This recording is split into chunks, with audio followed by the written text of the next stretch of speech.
Amados, eu convido você a abrir a palavra de Deus lá em Hebreus, dando sequência à nossa série de mensagens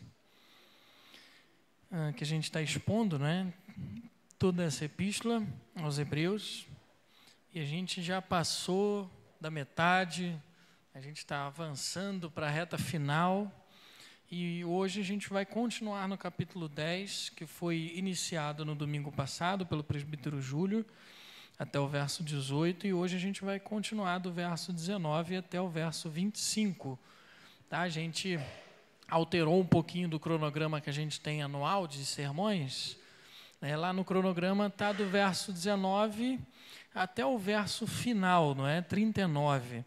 Mas a gente desmembrou em 3 sermões, né? A gente vai ter esse hoje do 19 ao 25, depois outro do 26 ao 31, e depois do 32 até o verso 39, para que a gente pudesse apreender com mais detalhes o que o autor de Hebreus está expondo aqui nesses versos, porque a gente analisou, não é, e é de uma profundidade muito grande, e a gente precisa esmiuçar um pouquinho mais. Se fosse do verso 19 até o 39, num sermão só, a gente ia passar por cima de muita coisa importantíssima que tem aqui para a igreja do Senhor. Então, hoje a gente vai se ater do verso 19 até o 25 do capítulo 10 de Hebreus,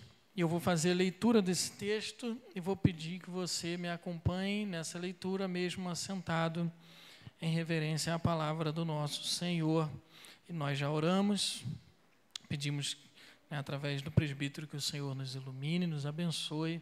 Vamos ler agora a palavra do Senhor. Portanto, meus irmãos, tendo ousadia para entrar no santuário pelo sangue de Jesus, pelo novo e vivo caminho que ele nos abriu por meio do véu, isto é, pela sua carne, e tendo um grande sacerdote sobre a casa de Deus, aproximemo-nos com um coração sincero, em plena certeza de fé, tendo o coração purificado de má consciência e o corpo lavado com água pura. Guardemos firme a confissão da esperança sem vacilar, pois quem fez a promessa é fiel. Cuidemos também de nos animar uns aos outros no amor e na prática de boas obras. Não deixemos de nos congregar, como é costume de alguns. Pelo contrário, façamos admoestações, ainda mais agora que vocês veem que o dia se aproxima. Amém. Até aqui a palavra do Senhor.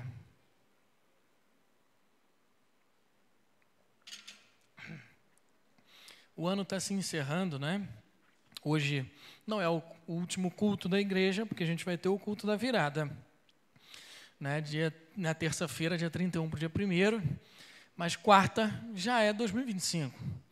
E hoje é o último domingo, o último culto dominical da igreja, né? O dia que a gente tira para ser o dia do Senhor, para cultuar, para nos reunirmos. Então a gente pode olhar para esse ano de 2024, que está se findando, se acabando, né, passou, está nos últimos dias aí, e fazer essa retrospectiva, né, esse cronograma de como foi esse ano. A gente gosta muito de fazer retrospectiva de diversas coisas na nossa vida, olhar para trás, fazer um levantamento, né, e eu convido você a fazer nessa semana uma retrospectiva de como foi a sua vida. Como você viveu nesse ano de 2024? A gente vive no meio de circunstâncias, né? Foi falado aqui, né? A gente teve nascimento de criança, a gente teve enfermidades aqui no meio da igreja, no meio das nossas famílias, do povo de Deus. A gente vive no meio de circunstâncias. Mas como a gente viveu? Como é que a gente se portou? Como que a gente passou por tudo isso? Como vivemos esse ano de 2024? Você já parou para pensar nisso? Já teve tempo, não? Mas pare, pense. Como vivemos esse ano de 2024? eu quero olhar para esse texto aqui com você nessa noite, pensando em como nós devemos viver. É isso que o autor de Hebreus ele vai nos ensinar e nos exortar nesse texto. Como viveremos? Respondendo a essa pergunta, como viveremos? A gente precisa recordar que até aqui o autor de Hebreus ele tem tratado, né, e ele escreveu para pessoas que vieram do judaísmo e como vindas do judaísmo eles conheciam muito bem a palavra de Deus, não é? O Antigo Testamento, que era a Bíblia que eles tinham, e eles se converteram a Cristo como o Messias que estava prometido, mas eles estavam passando por pressões, por dificuldade na caminhada, ali por volta do ano 60, 60 e pouco, né, do primeiro século, pressões para abandonarem a Cristo e voltarem para o judaísmo. Pressões até, inclusive, de risco de morte, de ser mandado embora do emprego e diversas outras coisas que aconteceram naquele tempo e, de fato, muitos ali estavam correndo o risco de abandonar a fé, de abandonar Cristo, para voltar para a fé judaica. E era um povo, não é, que o autor descreve como experiente. Não era um povo novo na fé. Ele vai deixar isso claro, não é? No capítulo 5, verso 12, a gente viu aqui, lá diz assim, quando já deviam ser mestres, levando em conta o tempo decorrido, vocês têm novamente necessidade de alguém que lhes ensine, passando a ter necessidade de leite, não de alimento sólido, ou seja, eram crentes de longa data já no Senhor. E eram crentes que haviam passado por lutas e sofrimentos já, né, naquela vida, como ele vai dizer no capítulo 10, mais para frente, a gente vai ver isso no sermão seguinte, no verso 32, onde ele diz, lembrem-se dos dias passados, quando depois que foram iluminados, vocês sustentaram grande luta e sofrimento, ou seja, era um povo que conhecia a palavra, já tinha tempo de caminhada, apesar de ser um povo imaturo, estavam precisando de alimento ali ainda, não é, água com açúcar, não dava para dar alimento sólido, apesar do tempo de caminhada deles, e um povo que já tinha passado sofrimento, mas estava passando pressão, e o autor de Hebreus escreve para esse povo, olha, vocês estão querendo abandonar Jesus Cristo para voltar para o judaísmo, sendo que o judaísmo era a sombra de Jesus Cristo, tudo apontava para Jesus Cristo, e ele começa a fazer essa defesa e exposição gigantesca e belíssima aqui nessa carta do próprio Jesus.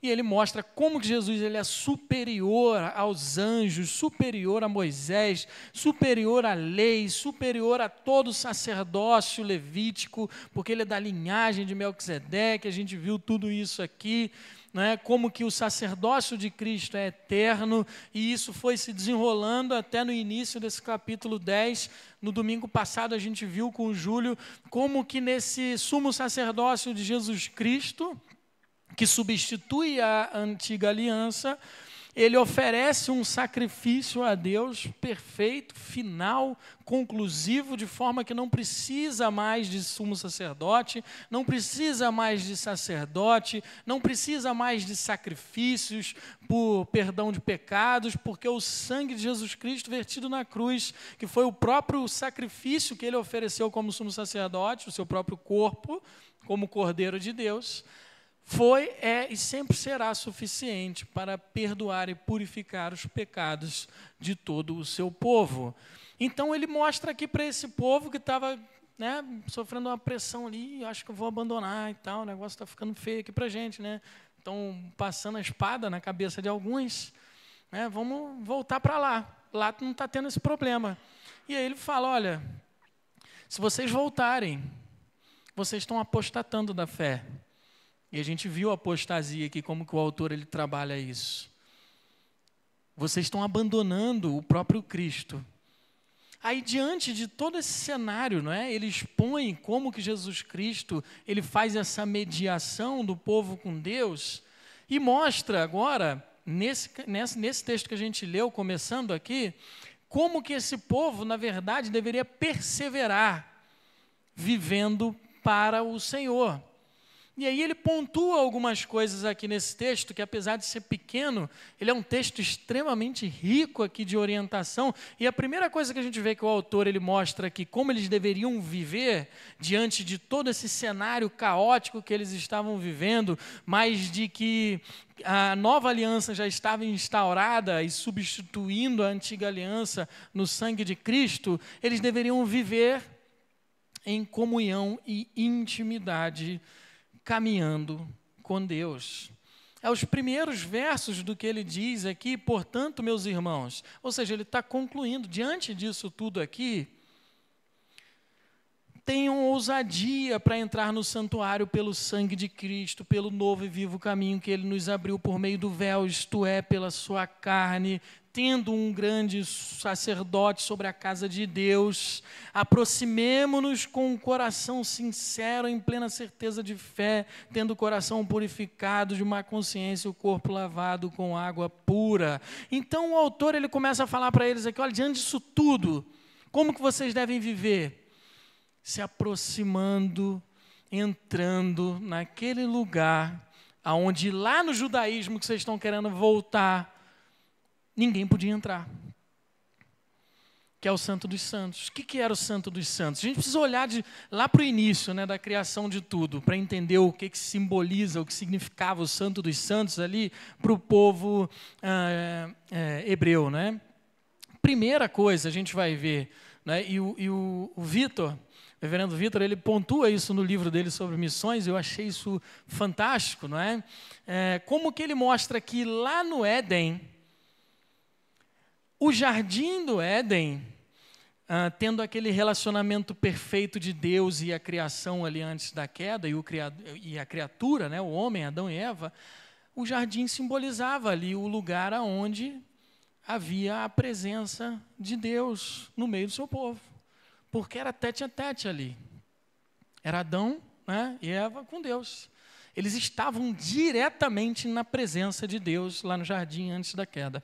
Quando eles caem, o que acontece? Deus expulsa eles daquele lugar, né, proibindo de se alimentar da árvore da vida e coloca uma proteção ali. Eles não têm mais acesso ao que significava a presença e o relacionamento direto com Deus. Eles perdem na queda. Então, pós-queda, a gente não tem mais esse acesso. E aí a gente vai ver que em Noé, o que acontece? Dilúvio, não é? E aí a arca de Noé, ela é orientada por Deus a ser construída. E aí quem entra na arca? Só Noé e sua família. E aí ali vai simbolizar na arca como uma exclusão de todo um povo ímpio e Deus separando um povo para esse relacionamento com ele, justamente esse Santo dos Santos, ou local da presença e de relacionamento direto com o Senhor, na arca, não é, de Noé. Depois eles saem, tudo mais, e dá continuidade no mesmo mandamento que Deus deu para Adão, Deus deu para Noé, de multiplicação e tudo mais, e acontece aquilo ali. Depois vem o povo da aliança, através da descendência de Abraão, vai chegar lá, não é, em Moisés, e Deus vai usá-lo para tirar o povo do cativeiro egípcio, e nessa saída vem a determinação, como eles iam se tornar uma nação geográfica, a construção de um tabernáculo, que depois um templo, mas com essa estrutura onde nesse tabernáculo teria um lugar separado com uma arca, né, que simbolizava o quê? A presença de Deus no meio do povo. Mas essa arca ficaria num lugar dentro desse tabernáculo, do templo depois, aonde só poderia entrar o sumo sacerdote uma vez por ano, para oferecer o sacrifício com sangue sendo derramado no altar pelos pecados do povo e pelo pecado dele mesmo. A gente viu já isso aqui também no sumo sacerdócio de Cristo. Mas esse local, como ele vai dizer aqui, ele menciona aqui o Santo dos Santos, era um lugar que o povo não tinha acesso. E a gente viu aqui, né, no texto de Marcos, crucificação de Jesus Cristo, O que acontece quando ele morre? O véu que separava esse lugar santo dos santos, que só o sumo sacerdote podia entrar uma vez por ano para oferecer sacrifício de expiação de pecados, foi rasgado na morte de Jesus Cristo. E agora, com esse véu rasgado, simbolizando, não é, a quebra da separação que havia entre Deus e o povo dele, acabou. Isso significa que, através da morte de Jesus Cristo, nós hoje temos acesso, não àquele santo dos santos lá do templo, até porque ele foi destruído no ano 70, acabou. Porque era uma sombra do verdadeiro santo dos santos, que Jesus Cristo nos dá acesso hoje, no templo celestial, que é onde ele ofereceu o sacrifício diante do próprio Pai.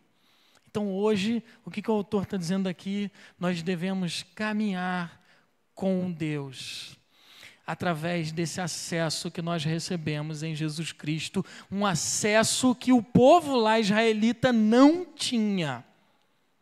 Nós temos hoje acesso ao Pai, livre, mediado por Jesus Cristo, que purifica os nossos pecados, que é o que fazia a separação de cada um de nós com Deus, né? Então a gente não precisa mais de sacrifícios lá, a gente não tem mais véu para separar, a gente tem um sacerdote, sumo sacerdote, que nos deu esse acesso livre ao Pai, e a gente deve viver caminhando com Deus, não é?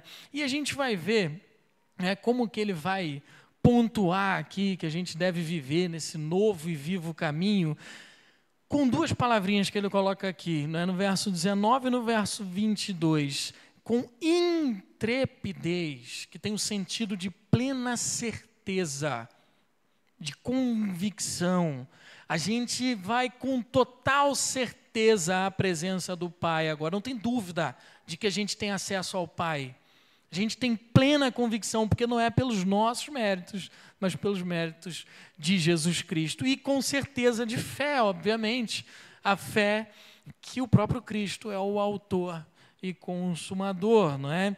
Então a gente tem esse acesso ao Pai, e o autor, ele vai mostrar aqui que essa vida de comunhão com o Pai, que é a base, perceba que aqui é a base dessa vida, de como viveremos em comunhão constante, íntima com Deus, nesse sentido de estar adentrando ao Santo dos Santos, mediado por Cristo. E aí ele vai orientar, no verso 22, 23 e 24, três coisas aqui que vai envolver essa vida tendo base com um relacionamento com o nosso Pai.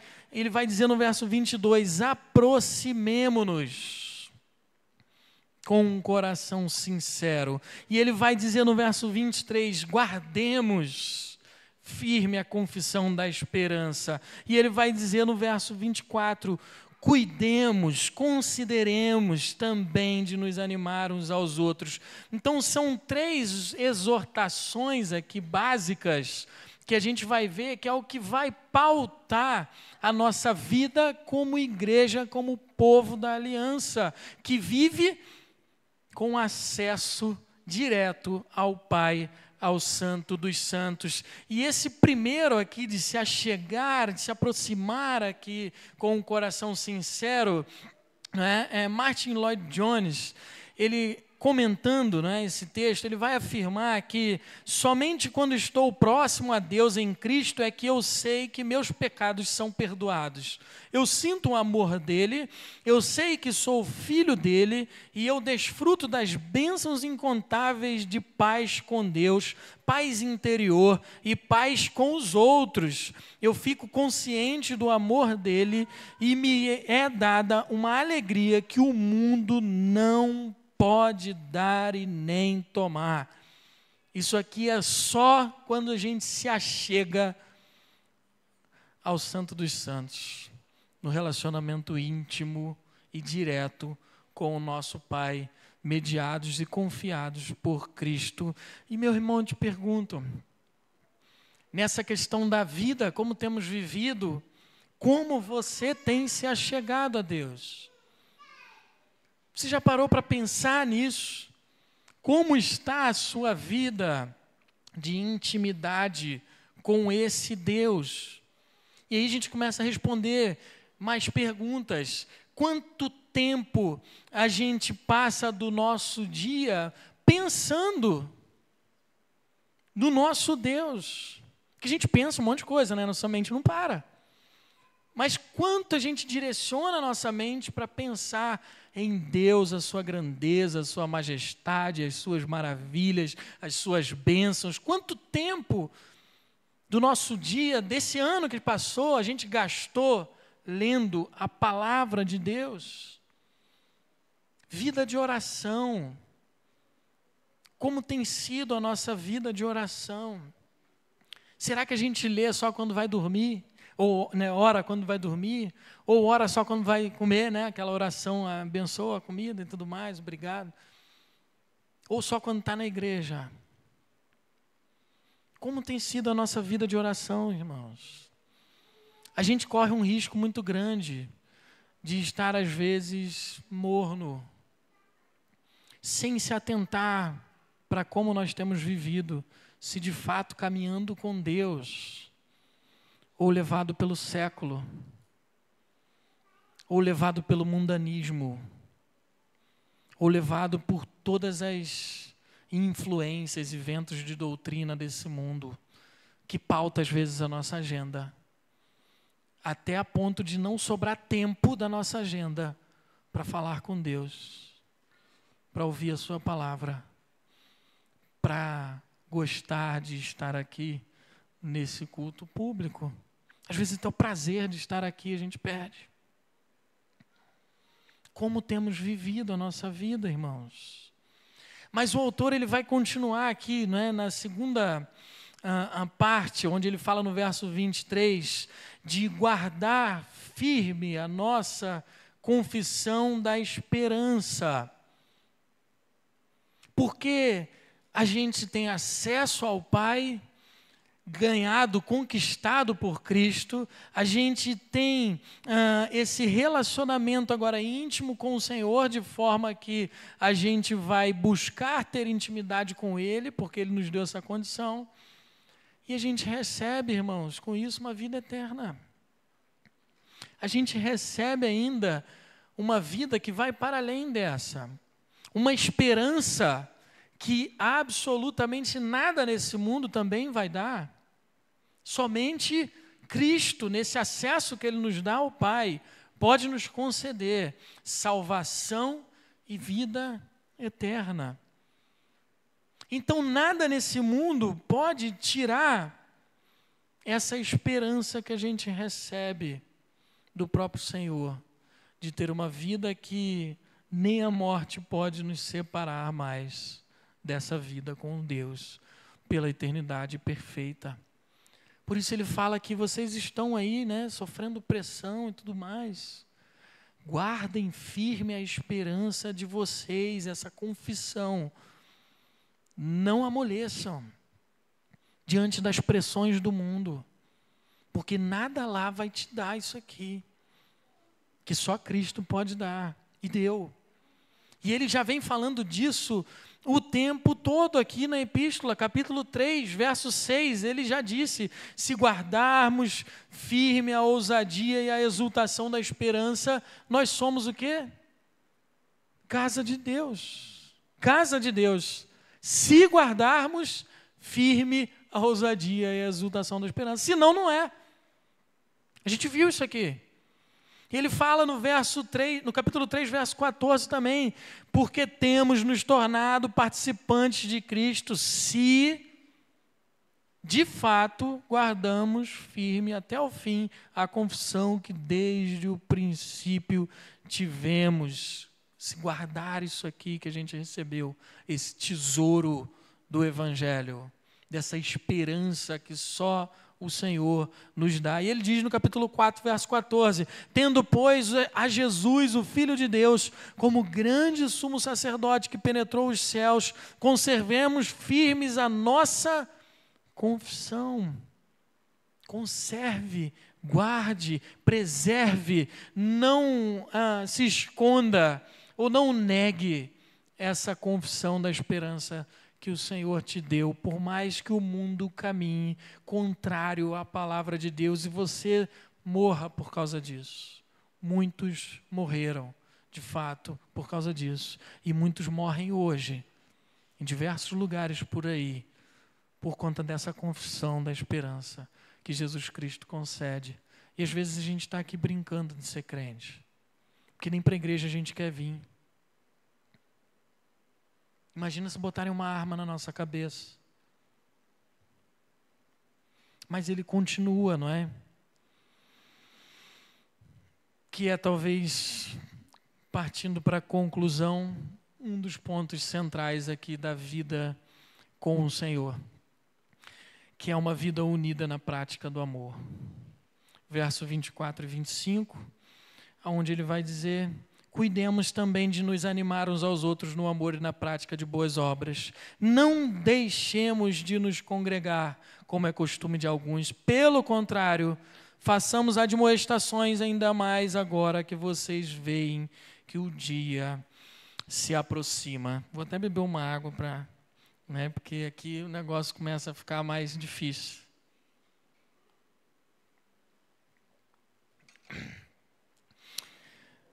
Porque aqui eu acho que é a parte mais difícil mesmo da vida cristã, né?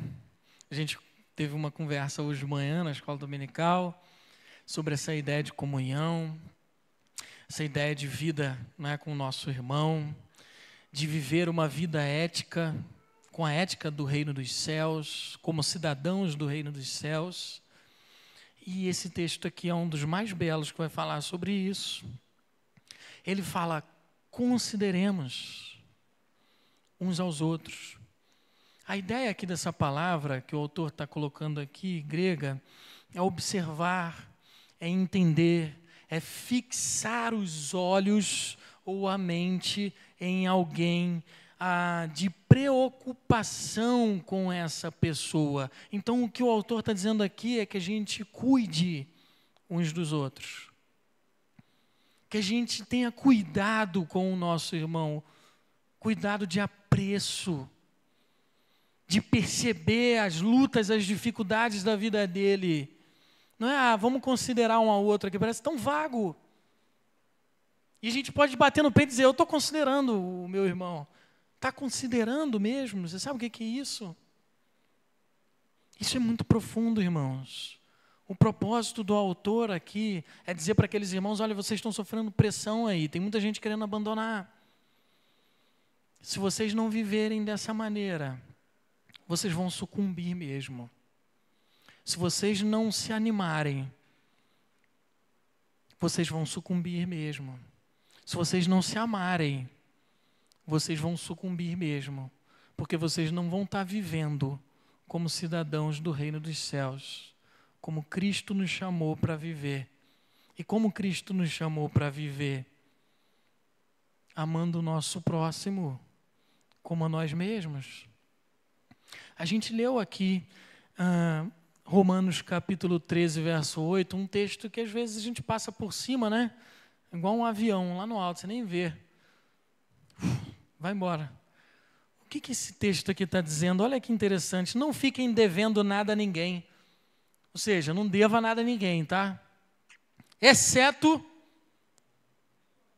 o amor de uns para com os outros, pois quem ama o próximo cumpre a lei. O que a gente está devendo?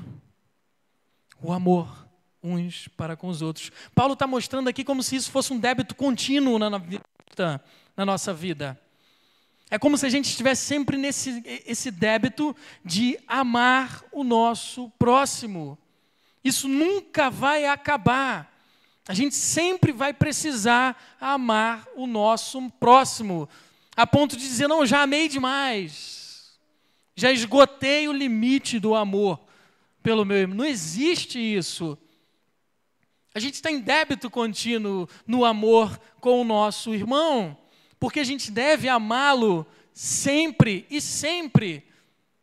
Amaremos-nos uns aos outros pela eternidade em Cristo Jesus. E é isso que ele fala aqui. Isso é tão, mas tão vital para uma vida cristã, para uma vida de uma igreja saudável, que a gente leu também em João, na primeira epístola de João, no capítulo 4, verso 20 e 21. Se alguém disser, amo a Deus, mas odiar o seu irmão, esse é o quê? É mentiroso. Pois quem não ama seu irmão, a quem vê, não pode amar a Deus a quem não vê. E o mandamento que dele temos é este: quem ama a Deus, que ame também o seu irmão. Então o que João está apertando aqui? Quem não ama o próximo, não ama a Deus, porque não existe amor a Deus que não venha carregado de amor ao próximo. Não existe o caso daquela pessoa que diz amo a Deus, mas que não ama o seu próximo. É inexistente esse tipo de cristão. É falso. Não é verdadeiro cristão. Quem não ama seu irmão, por mais que ele chore no culto, caia de joelho, faça o que for na sua casa diante de Deus, se ele não ama seu irmão, ele não ama a Deus. Claro e direto. Por isso é fundamental, é a régua que vai medir o nosso amor a Deus, é o nosso amor ao nosso próximo. Você está amando a Deus mesmo? Como está o seu amor pelo seu irmão? E aí eu quero ver se você ama a Deus mesmo. Porque dizer que ama a Deus é muito fácil.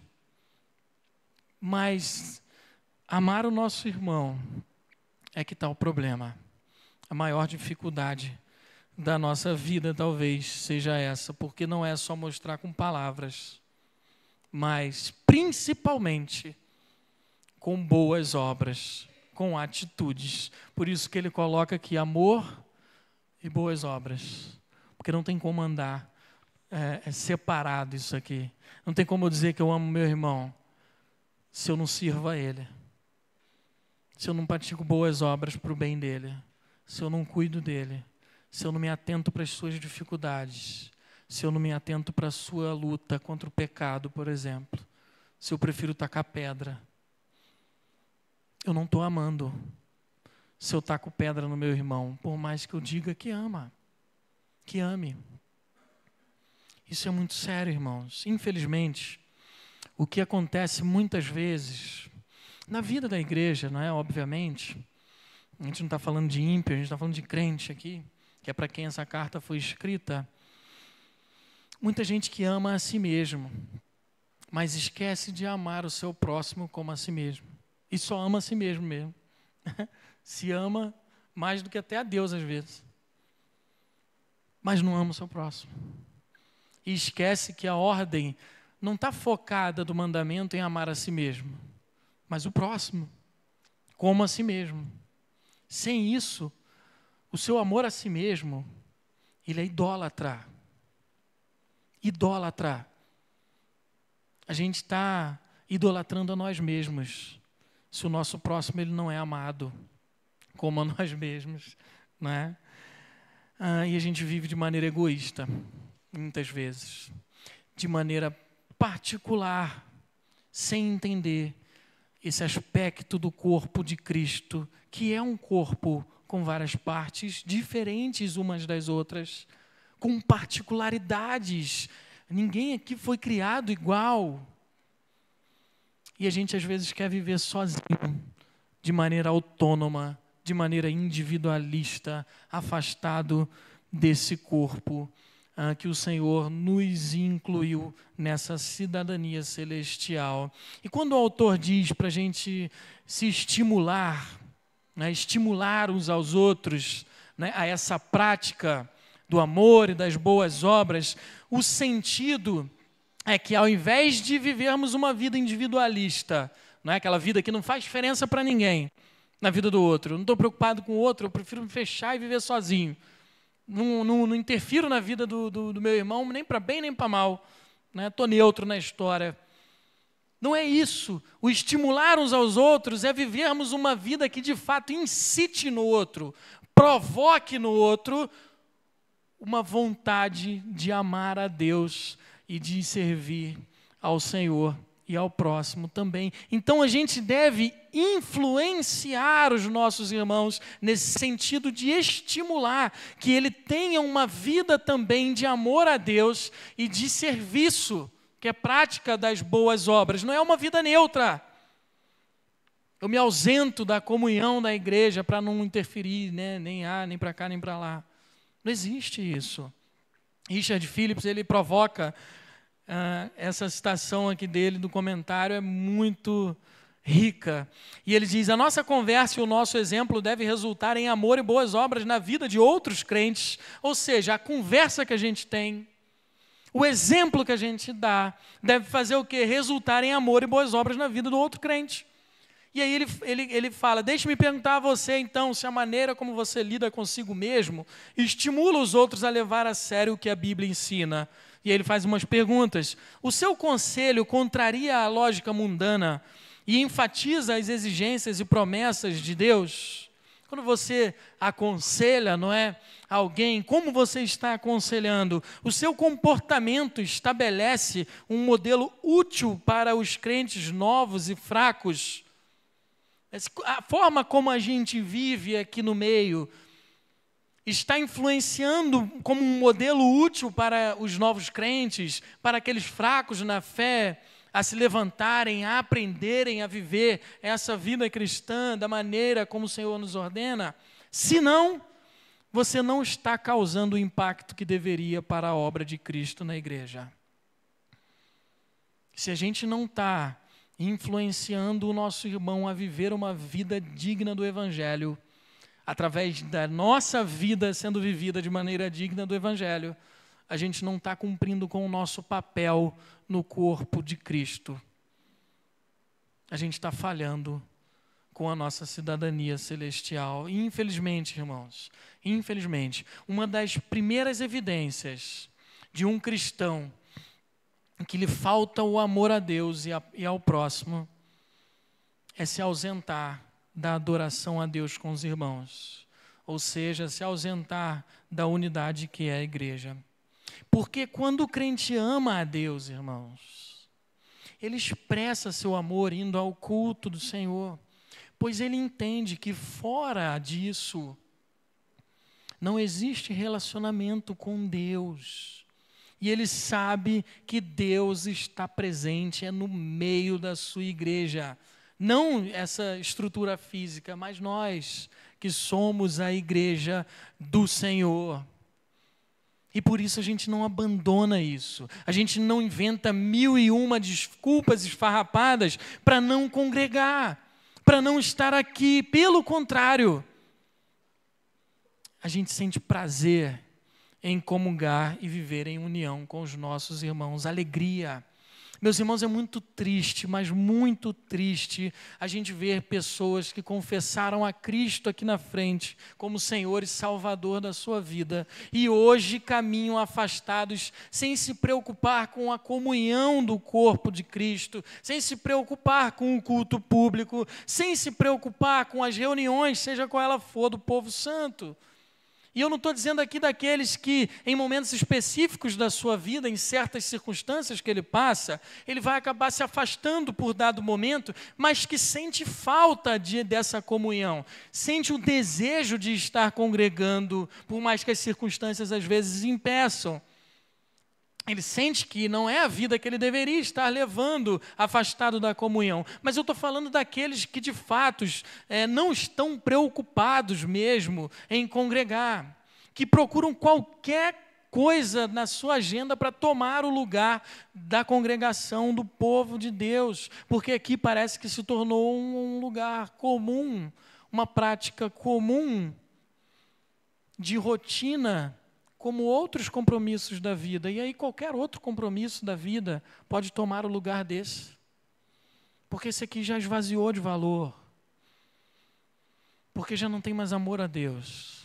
Já não tem mais amor ao nosso próximo. A gente não está preocupado com o outro. E se a gente não está preocupado com o outro, a gente não ama a Deus.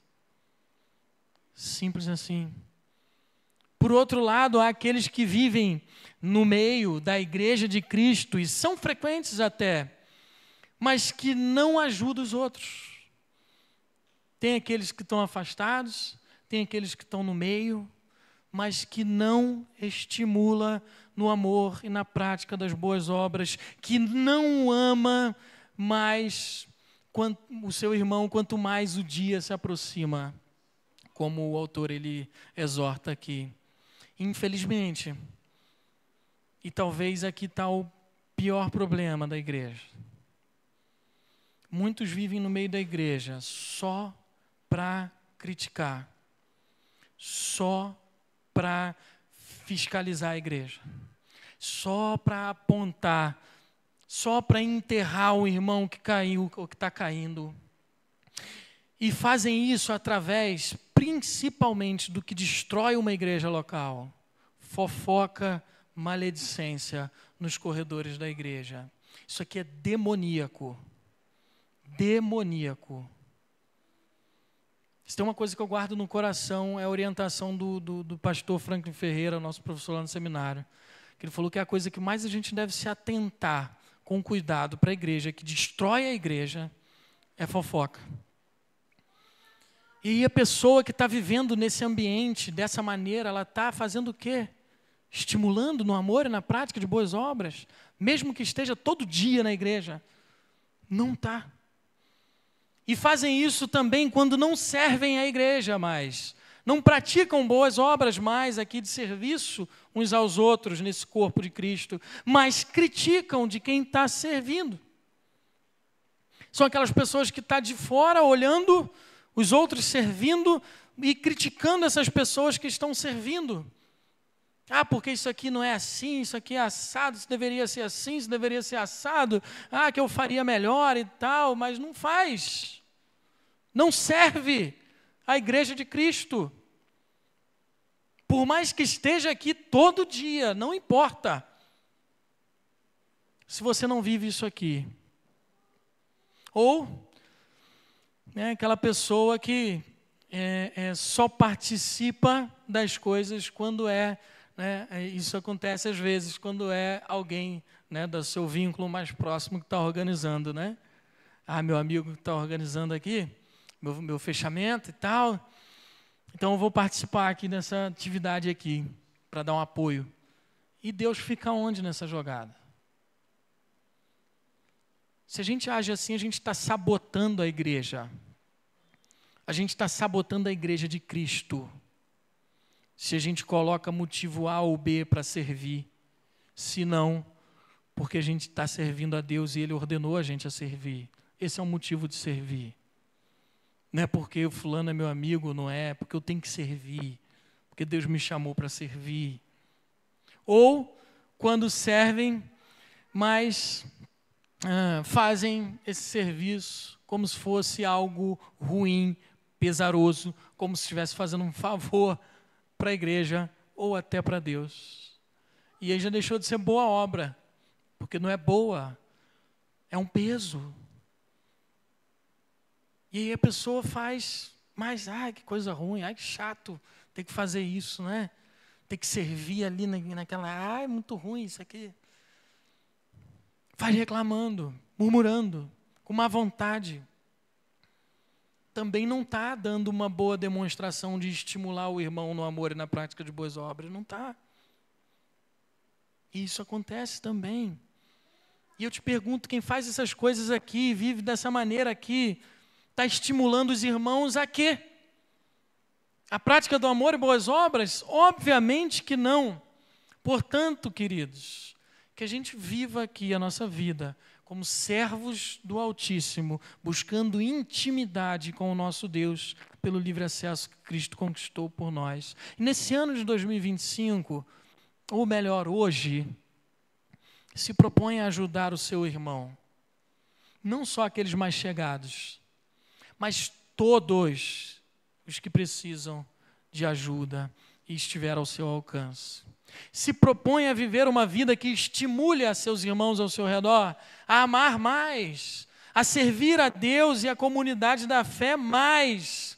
Se pergunte se as suas atitudes têm estimulado a isso ou se têm desestimulado esses irmãos. Se proponha nesse ano a amar mais o seu irmão e a criticá-lo menos. Se proponha e pratique isso. É difícil, mas saiba que, por mais que a gente se propõe a melhorar em todas essas áreas, nós só conseguiremos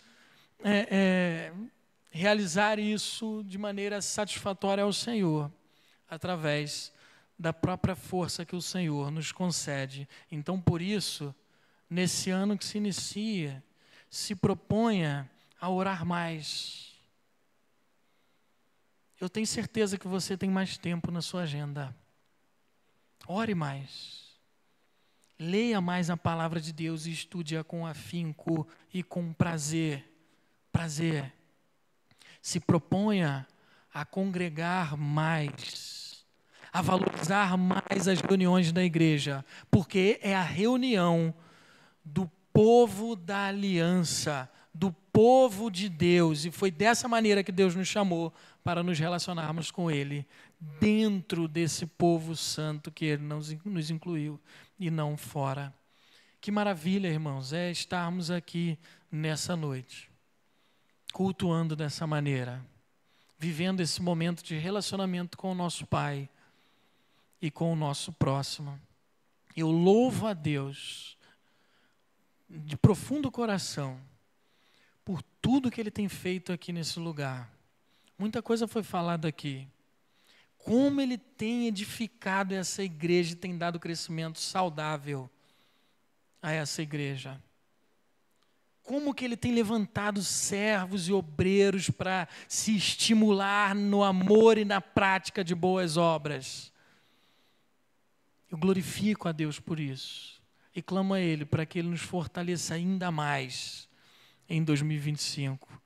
Que sigamos nesse alvo de viver a nossa vida para a glória e para o louvor do nosso Rei. Que Deus assim nos abençoe.